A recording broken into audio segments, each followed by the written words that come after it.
Hello বন্ধুরা, আজকে তোমাদেরকে এক মসজিদের ইমামের গল্প শোনাবো।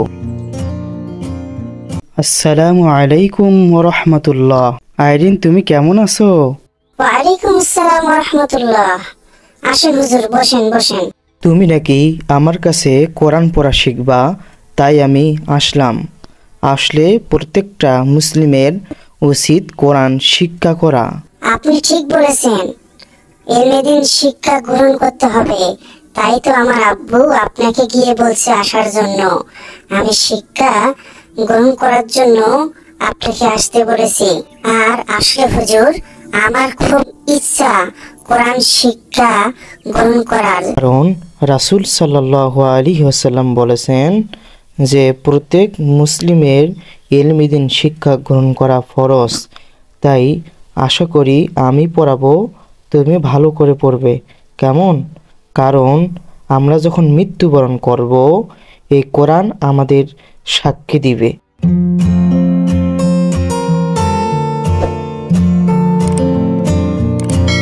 হ্যালো দাদা, কোথায় গিয়েছিলেন? আমি তো দেখলাম ইমাম সাহেব আপনাদের বাসায় গিয়েছে। শুনলাম সে নাকি আপনার মেয়েকে আরবি প্রাইভেট পড়াবে। হ্যাঁ, আমার মেয়েকে আরবি পড়ার জন্য আমি মসজিদের ইমামকে ঠিক করেছি। খুব ভালো করেছেন।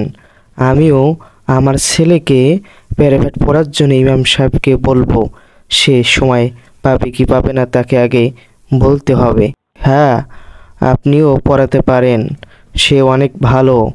কারণ কোরআন আমাদের শিখতে হবে। পরকালে যেখানে আমাদের সারা জীবন থাকতে হবে, সেখানকার জন্য যদি আমরা কিছু করে যেতে না পারি, তাহলে কিভাবে আল্লাহ সুবহানাহু তাআলা আমাদেরকে জান্নাত দান করবে? তাই তার পাশাপাশি আমরাও চেষ্টা করব পড়ার জন্য।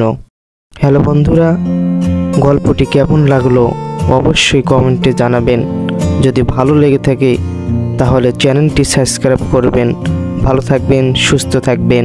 আসসালামু আলাইকুম ওয়া রাহমাতুল্লাহ।